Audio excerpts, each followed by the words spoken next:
Bismillahirrahmanirrahim. Assalamualaikum warahmatullahi wabarakatuh.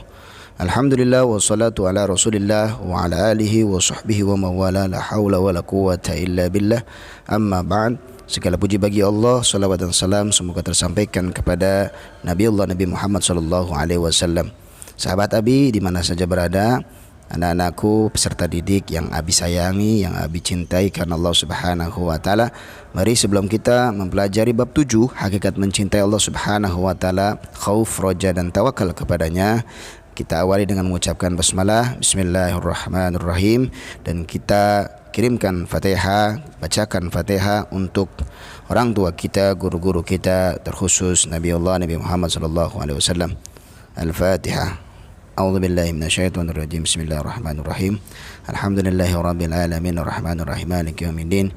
Iyyaka na'budu wa iyyaka nasta'in ihdinas siratal mustaqim siratal ladzina an'amta 'alaihim ghairil maghdubi 'alaihim waladdallin. Amin ya rabbal alamin. Ini adalah tujuan pembelajaran tentang bab 7.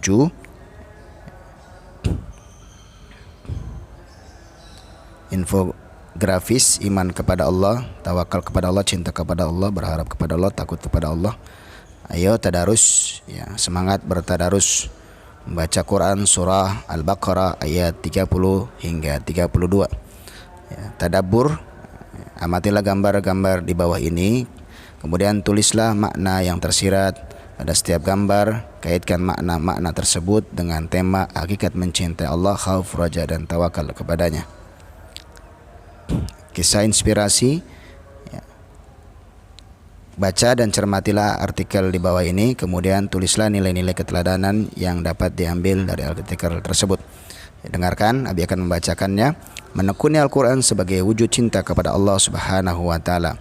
Kiai Haji Munawir Krapyak Yogyakarta adalah putra dari Kiai Haji Abdullah Rosyad bin Kiai Haji Hasan Basri. Ilmu Al-Quran diperoleh dari ayahnya sendiri, kemudian mendalaminya di Mekah dan Madinah melalui Syekh Abdullah Sankar, Syekh Ibrahim Huzaim, Syekh Yusuf Hajar dan beberapa syekh lainnya.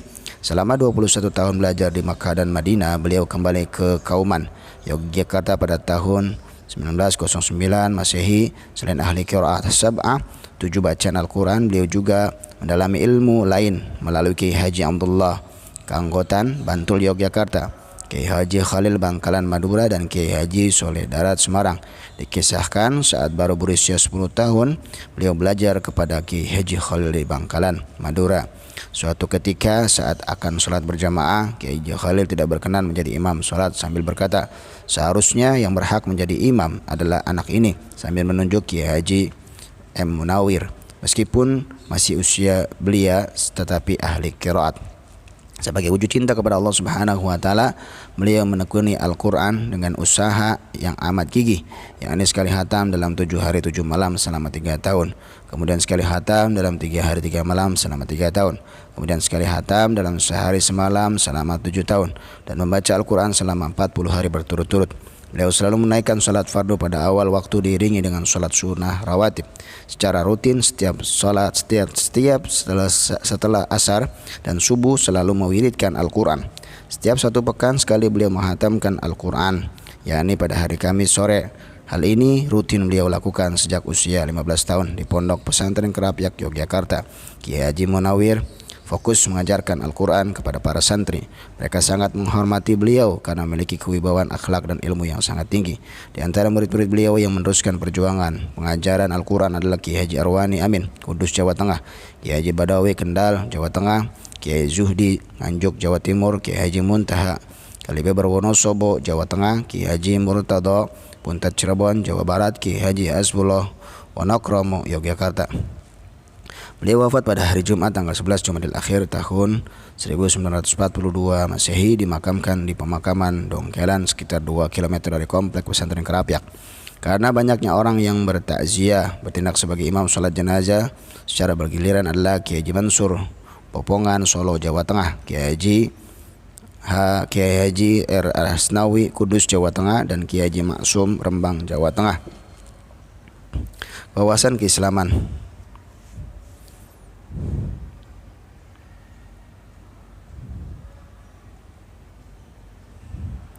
Iman bagaikan pohon yang buahnya tak pernah berhenti dan setiap saat bisa dipetik. untuk dinikmati. Apabila seorang mukmin telah mampu mencerminkan dirinya seperti pohon di atas, maka setiap saat ia selalu beramal soleh. Oleh karena itu di dalam Al-Quran banyak ayat tentang iman dan amal soleh. Amal soleh merupakan salah satu buah keimanan dan merupakan dampak positif di antara dampak keimanan seseorang. Iman terdiri dari 77 cabang, di antaranya cinta kepada Allah, takut kepada Allah, berharap kepada Allah, dan tawakal kepadanya. Untuk lebih jelasnya, simaklah uraian materi berikut ini.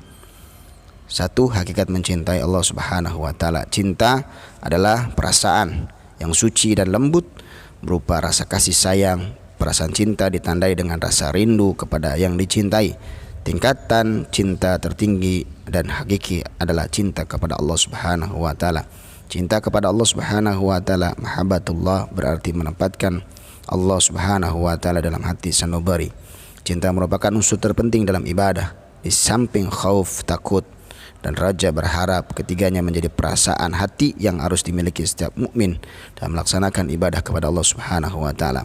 Cinta seseorang kepada Allah tumbuh dari pengaruh akal dan jiwa yang kuat akibat berpikir mendalam terhadap kekuasaannya di langit dan di bumi. Cinta ini akan semakin menggelora dengan merenungkan ayat-ayat Al-Quran dan membiasakan diri berzikir dengan nama dan sifat-sifat Allah Subhanahu wa Ta'ala. Seseorang tidak akan memperoleh kesempurnaan iman tanpa mengenal keagungan Allah, merasakan kebaikan dan ketulusan Allah, dan mengakui nikmat-nikmatnya. Allah Subhanahu wa Ta'ala telah menetapkan cinta kepada orang-orang beriman sebagaimana firman-Nya dalam Quran surah Al-Baqarah ayat 165 berikut ini. Dan di antara manusia ada orang yang menyembah Tuhan selain Allah sebagai tandingan yang mereka cinta seperti mencintai Allah. Adapun orang-orang yang beriman sangat besar cintanya kepada Allah Subhanahu wa Ta'ala. Sekiranya orang-orang berbuat zalim itu melihat ketika mereka melihat azab pada hari kiamat bahwa kekuatan itu semua milik Allah dan bahwa Allah sangat berat azabnya, niscaya mereka menyesal. Ketika cinta seseorang kepada Allah mengakar kuat dalam jiwanya, maka akan berpengaruh terhadap seluruh kehidupannya. Segala sesuatu akan terasa indah karena adanya rasa cinta kepada Allah. Seorang yang cinta kepada Allah akan merasakan manisnya iman sebagaimana hadis berikut ini. Dari Anas radhiyallahu anhu, Nabi sallallahu alaihi wasallam beliau bersabda, ada 3 hal di mana orang yang memilikinya akan merasakan manisnya iman, yaitu mencintai Allah dan Rasul-Nya melebihi segala-galanya, mencintai seseorang karena Allah, dan enggan untuk kembali kafir setelah diselamatkan oleh Allah daripadanya, sebagaimana enggannya kalau dilemparkan ke dalam api. Hadis riwayat Bukhari dan Muslim. Rasulullah telah menyalakan api cinta pada hati para sahabatnya hingga mereka lebih mencintai Allah daripada mencintai diri sendiri dan keluarganya. Para sahabat Nabi rela mengorbankan jiwa demi cinta kepada Allah. Cinta kepada Allah yang menjadikan para sahabat meninggalkan kenikmatan duniawi demi meraih kebahagiaan di akhirat. Tanda-tanda cinta kepada Allah Subhanahu wa Ta'ala: mencintai Rasulullah sallallahu alaihi wasallam. Jadi orang yang mencintai Rasulullah sallallahu alaihi wasallam tanda bahwa dirinya cinta kepada Allah Subhanahu wa Ta'ala. Dijelaskan di Quran surah Al-Imran ayat 31, katakanlah Nabi Muhammad, jika kamu mencintai Allah, ikutilah aku, niscaya Allah mencintaimu dan mengampuni dosa-dosamu. Maka Allah Maha Pengampun, Maha Penyayang.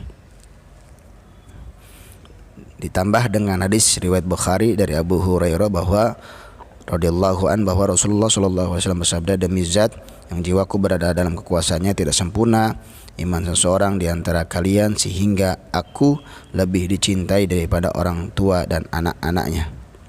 Mencintai Al-Quran. Jadi mencintai Al-Quran juga bagian daripada tanda cinta seseorang kepada Allah Subhanahu wa Ta'ala.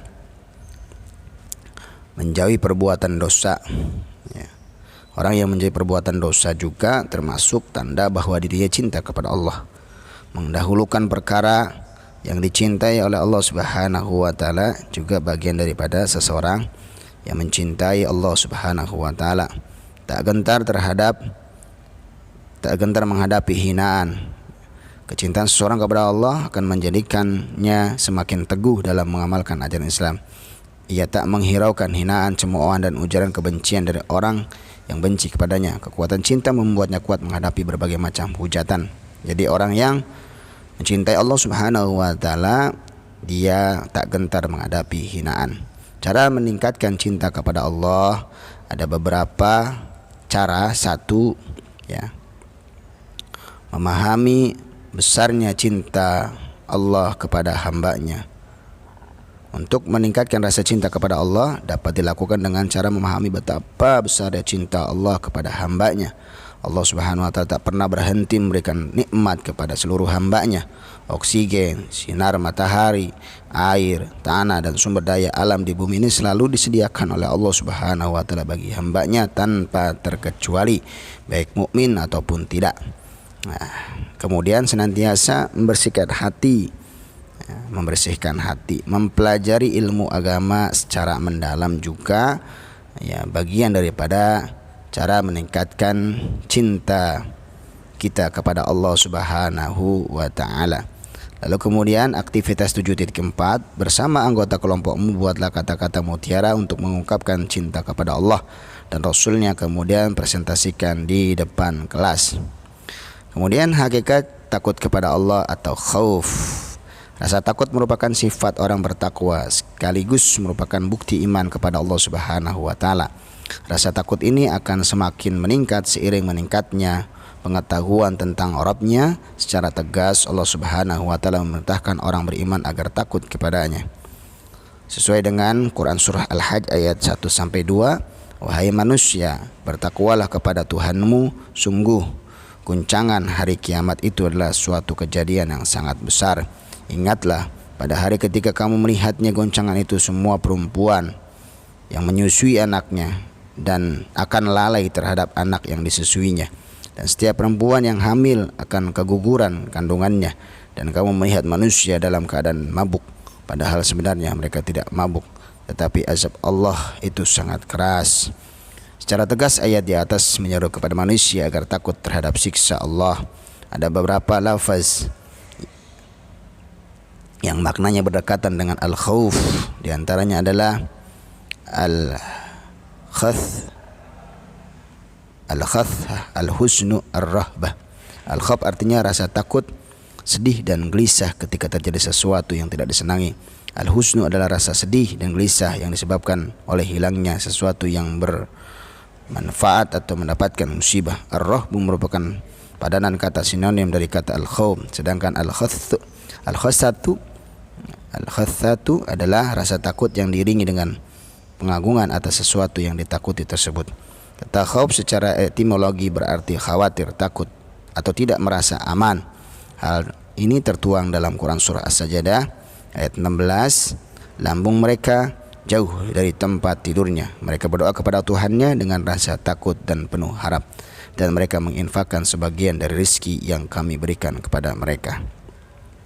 Takut kepada Allah Subhanahu wa taala merupakan bukti seseorang hamba mengenalnya.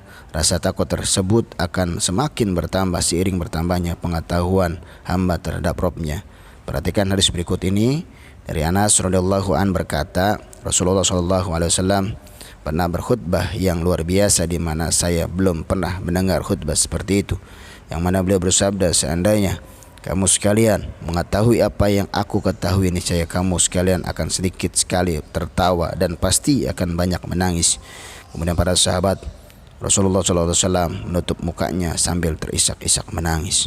Menurut Imam Al-Ghazali, takut kepada Allah Subhanahu wa taala dapat berupa rasa takut tidak diterimanya taubat, takut tidak mampu istiqamah dalam beramal saleh, takut akan mengikuti hawa nafsu, takut tertipu oleh gemerlap dunia, takut terperosok dalam jurang maksiat, takut atas siksa kubur, takut terjebak pada kesibukan yang melalaikan dari Allah, takut menjadi sombong karena memperoleh nikmat dari Allah, takut mendapatkan siksa di dunia, dan takut tidak mendapatkan nikmat surga.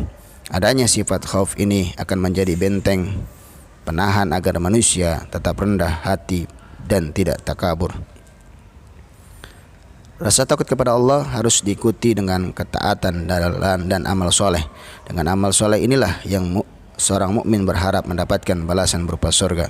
Rasulullah Sallallahu alaihi wasallam melarang umatnya mencemooh sekecil apapun amal kebaikan, karena ukuran diterima atau tidaknya amal kebaikan adalah keikhlasan dalam hati. Sedangkan yang tahu isi hati seseorang hanyalah Allah Subhanahu wa taala. Ini adalah materi tentang takut kepada Allah. Tanda-tanda takut kepada Allah tanpa dari ketaatan kepada Allah Subhanahu wa taala. Jadi orang yang takut maka akan nampak ketaatan kepada Allah Subhanahu wa taala. Menjaga lisan dari perkataan dusta. Orang yang takut kepada Allah tentunya ia akan menjaga lisan dari perkataan dusta atau berbohong.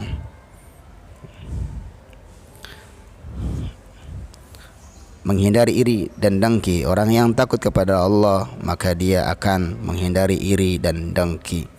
Orang yang takut kepada Allah akan menjaga pandangan dari kemaksiatan. Orang yang takut kepada Allah akan menjauhi makanan haram. Dan orang yang takut kepada Allah akan menjaga kaki dan kedua tangannya dari sesuatu yang haram.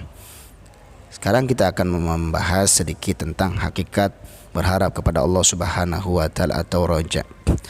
Allah Subhanahu wa taala berfirman dalam Quran surah Al-Ankabut ayat 5, barang siapa mengharap pertemuan dengan Allah maka sesungguhnya waktu yang dijanjikan Allah pasti datang dan Dia yang Maha mendengar, Maha mengetahui.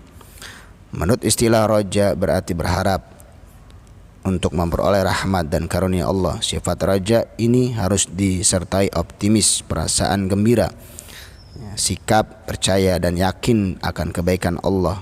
Lebih dari itu, sifat raja harus dibarengi dengan amal soleh untuk meraih kebahagiaan di akhirat. Seseorang yang berharap kepada Allah Subhanahu wa taala tanpa diikuti dengan amal maka ia hanya berangan-angan belaka. Kebalikan dari sifat roja adalah putus asa dari rahmat Allah. Seseorang yang putus asa dari rahmat Allah dikategorikan sebagai orang sesat, sebagaimana firman Allah Subhanahu wa taala dalam Quran surah Al-Hijr ayat 55 sampai 56. Mereka menjawab, kami menyampaikan kabar gembira kepadamu dengan benar, maka janganlah engkau termasuk orang-orang yang berputus asa. Dia Ibrahim berkata, tidak ada yang berputus asa dari rahmat Tuhannya kecuali orang yang sesat.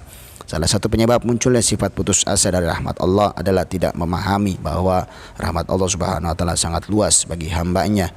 Perhatikan hadis berikut ini dari Abu Hurairah radhiyallahu an berkata, Rasulullah sallallahu alaihi wasallam bersabda, ketika Allah menciptakan makhluk, Ia menulis pada satu kitab yang mana kitab itu berada di sisinya di atas arsy, yaitu tulisan yang berbunyi, sesungguhnya rahmatku itu mengalahkan murkaku.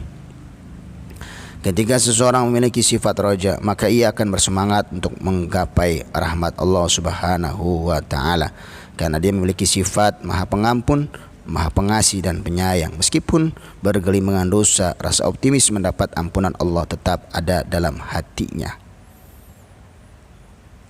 Bagaimana cara menumbuhkan sifat roja berharap kepada Allah Subhanahu wa taala? Sifat roja akan tumbuh pada diri seorang dan melakukan hal-hal berikut. Yang pertama, muhasabah atas nikmat Allah.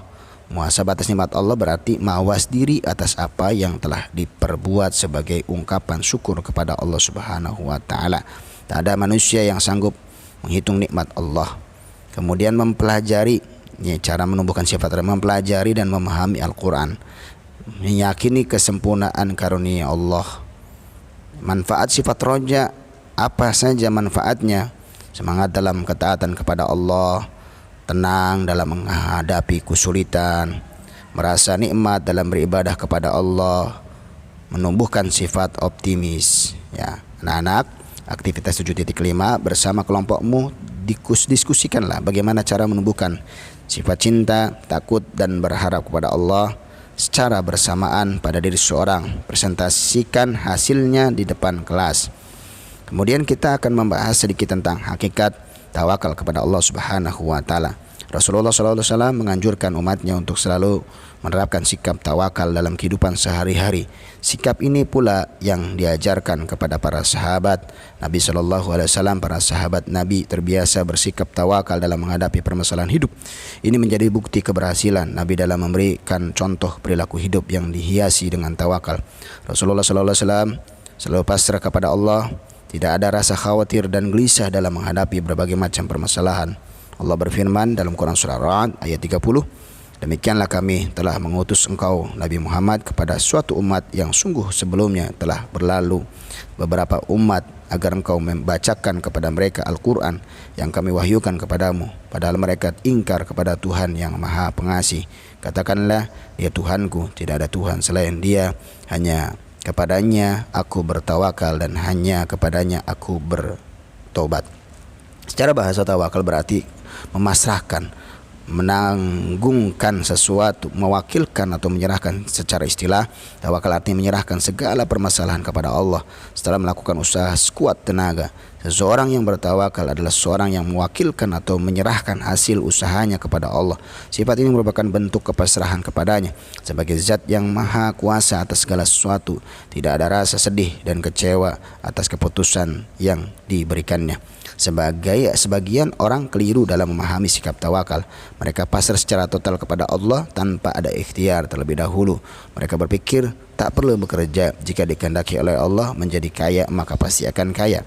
Mereka tak mau belajar, jika Allah menghendaki menjadi pintar maka pasti pintar. Demikian seterusnya. Inilah sikap keliru yang harus ditinggalkan. Dalam sebuah hadis Rasulullah bersabda, dari Umar radhiyallahu an berkata, saya mendengar Rasulullah SAW bersabda, seandainya kamu sekalian benar-benar tawakal kepada Allah, niscaya Allah akan memberi rezeki kepadamu sebagaimana Ia memberi rezeki kepada burung, di mana burung itu keluar pada waktu pagi dengan perut kosong, lapar, dan pada waktu sore ia kembali dengan perut kenyang. Hadis Imam Tirmidzi. Tawakal bukan berarti menyerahkan nasib kepada Allah secara mutlak, akan tetapi harus didahului dengan ikhtiar dan sungguh-sungguh. Dikisahkan ada sahabat Nabi datang menemui beliau tanpa terlebih dahulu mengikat untanya. Saat ditanya, sahabat tersebut menjawab, aku tawakal kepada Allah. Kemudian Nabi meluruskan kesalahan dalam memahami makna tawakal tersebut dengan bersabda, ikatlah terlebih dahulu untamu, kemudian setelah itu bertawakallah kepada Allah. Seorang yang menerapkan sikap tawakal akan tumbuh keyakinan bahwa tidak ada satupun amal kebaikan yang sia-sia. Urusan diterima atau ditolaknya amal merupakan hak penuh Allah Subhanahu wa taala. Tugas seorang hamba hanya beramal sebaik-baiknya, meskipun harapan atas amal kebaikan tersebut belum tercapai secara sempurna. Ia tetap memiliki semangat. Manfaat tawakal: pertama, tercukupinya semua keperluan.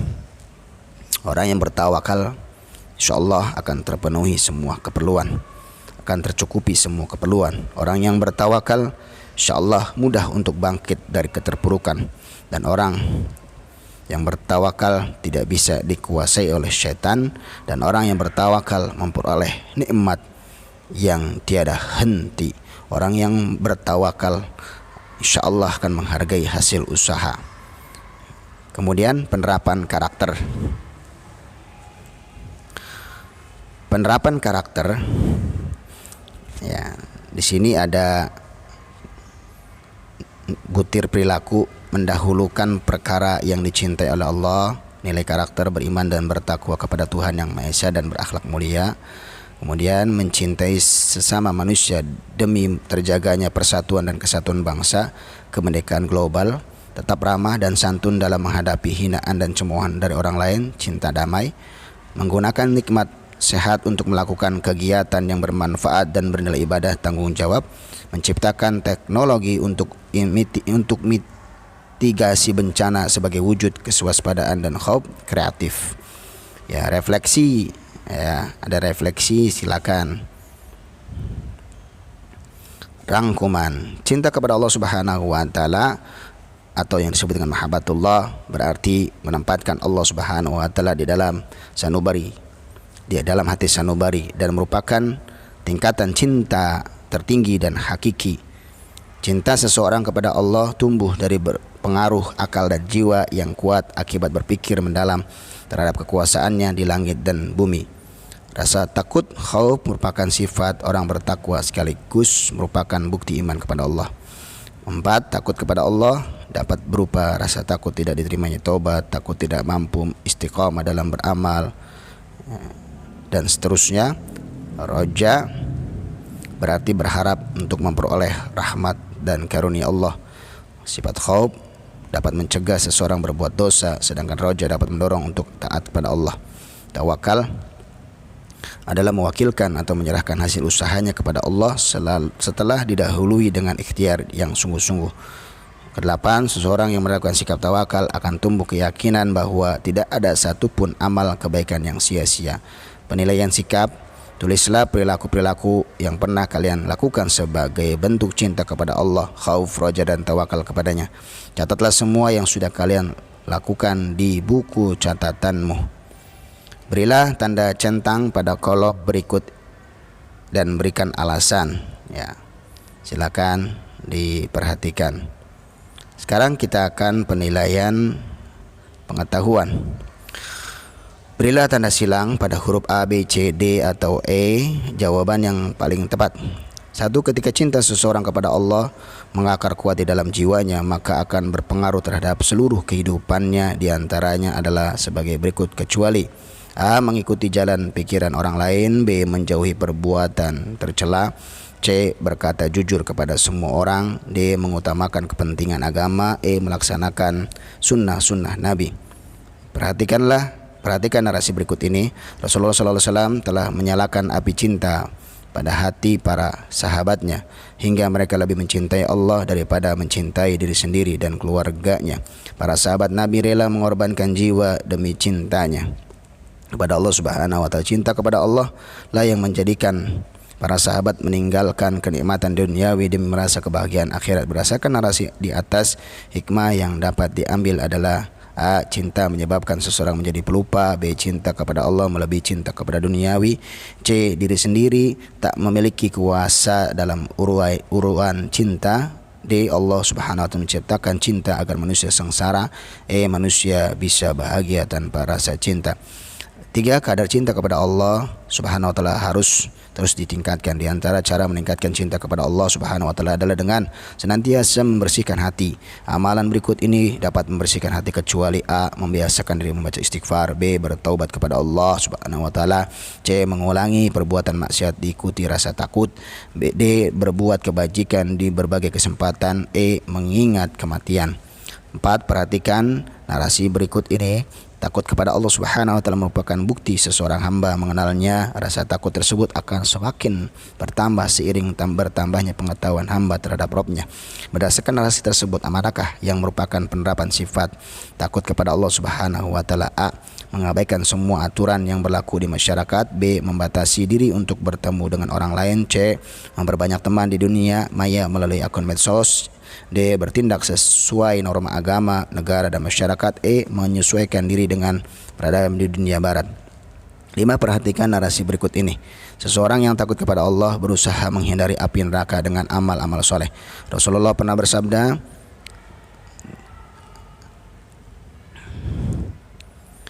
Ittaqun nar walau bisyikki tamrah. Makna yang terkandung dalam hadis tersebut adalah A. Istighfar akan menghapus dosa seseorang, B. Mendahulukan kepentingan Allah Subhanahu wa taala dan Rasulnya, C. Melakukan amal dengan bersungguh-sungguh, D. Membantu fakir miskin dan kaum duafa, E. Sedekah dapat menghindarkan diri dari api neraka. 6. Perhatikan narasi berikut ini. Seseorang yang takut kepada Allah Subhanahu wa taala terjaga lisannya dari ucapan kasar yang menyakitkan lawan bicara. Ia akan berhati dalam bertutur kata dan memastikan perkataan mengandung nilai manfaat. Berikut ini yang bukan merupakan dampak negatif berkata kasar kepada orang lain adalah A. Memicu perpecahan di antara sesama, B. Terganggunya hubungan silaturahmi, C. Terjadinya konflik sosial, D. Tidak mendapat dukungan dari orang lain, E. Meningkatkan popularitas. 7. Roja berarti berharap untuk memperoleh rahmat dan karunia Allah Subhanahu wa taala. Sifat roja harus dibarengi dengan amal soleh. Hal ini dikarenakan A. Setiap amal akan mendapatkan pahala dari Allah Subhanahu wa taala dengan balasan berlipat ganda. B. Allah Subhanahu wa taala akan menerima amal seseorang jika tidak ada sifat roja dalam hatinya. C. Berharap kepada Allah Subhanahu wa taala hanya bisa terwujud jika mendapatkan kesempatan yang baik. D. Berharap kepada Allah Subhanahu wa taala tanpa diikuti dengan amal, maka ia hanya berangan-angan belaka. E. Amal soleh merupakan bekal untuk menjalani kehidupan hakiki di akhirat kelak. Nomor 8, ketika seseorang memiliki sifat roja, maka ia akan bersemangat untuk menggapai rahmat Allah. Meskipun bergelimangan dosa, ia tetap optimis mendapat ampunan Allah. Agar seseorang diampuni oleh Allah Subhanahu wa taala, maka yang harus dilakukan adalah A. meratapi dosa-dosanya, B. menyebut kesalahannya berulang kali, C. taubat nasuha, D. menyesali kebodohannya, E. berdiam diri beberapa hari. 9. Seseorang yang bertawakal adalah seseorang yang mewakilkan atau menyerahkan hasil usahanya kepada Allah Subhanahu wa taala. Sifat ini merupakan bentuk kepasrahan kepadanya sebagai zat yang maha kuasa atas segala sesuatu. Manakah contoh penerapan tawakal yang paling tepat? A. Rumi memarkir sepeda tanpa menguncinya karena yakin keadaan aman. B. Karena sakit, Andika minum obat agar diberi kesembuhan oleh Allah Subhanahu wa taala. C. Saat ingin membeli baju, Yunika butuh waktu cukup lama untuk memilihnya. D. Rudi bersegera berbuat kebajikan karena takut terkena azab Allah. E. Dafiq menyisihkan sebagian uang sakunya untuk disedekahkan. 10. Banyak manfaat yang diperoleh dari sikap tawakal, di antaranya tercantum dalam Quran surah At-Talaq ayat 3 berikut ini. Berdasarkan ayat tersebut, manfaat sifat tawakal adalah A. mendapat jaminan tercukupinya semua kebutuhan hidup. B. mendapat prioritas masuk ke dalam surga. C. pikiran dan hati menjadi lebih terbuka menerima kritikan. D. meningkatkan daya tahan tubuh terhadap virus. E. meluaskan jaringan silaturahim. Nah, ini B. Jawablah pertanyaan-pertanyaan berikut ini dengan jawaban yang benar. 1. Akidah dan perilaku memiliki hubungan yang sangat terkait satu sama lain. Perilaku manusia merupakan cerminan dari akidah dan keimanannya. Oleh karena itu, akidah dan keimanan harus tertanam dalam diri seseorang sejak dini. Bagaimana cara menanamkan akidah dalam diri seseorang sejak usia dini? 2. Cinta seseorang kepada Allah tumbuh dari pengaruh akal dan jiwa yang kuat akibat berpikir dan mendalam terhadap kekuasaannya di langit dan di bumi. Cinta ini akan semakin menggelora dengan merenungkan ayat-ayat Al-Quran dan membiasakan diri berzikir dengan nama dan sifat Allah Subhanahu wa taala. Mengapa seseorang hamba harus memiliki rasa cinta kepada Allah? 3. Seseorang yang cinta kepada Allah memiliki tanda-tanda tertentu, di antaranya terungkap dalam Quran surah Al-Imran ayat 31 berikut ini. Jelaskan tanda-tanda cinta kepada Allah sesuai kandungan ayat tersebut. 4. Rasa takut merupakan sifat orang bertakwa, sekaligus merupakan bukti iman kepada Allah Subhanahu wa taala. Rasa takut ini akan semakin meningkat seiring dengan meningkatnya pengetahuan tentang Rabb-nya. Sebutkan macam-macam rasa takut menurut Imam Al-Ghazali. 5. Ketika seseorang memiliki sifat roja, maka ia akan semangat untuk menggapai rahmat Allah Subhanahu wa taala yang Maha Pengampun, Maha Pengasih dan Penyayang. Meskipun bergelimangan dosa, rasa optimis mendapat ampunan Allah Subhanahu wa taala tetap ada dalam hatinya. Namun perlu diingat bahwa sifat roja ini harus bersanding dengan sifat al-khauf. Jelaskan dampak positif bersandingnya sifat khauf dan raja dalam diri seseorang.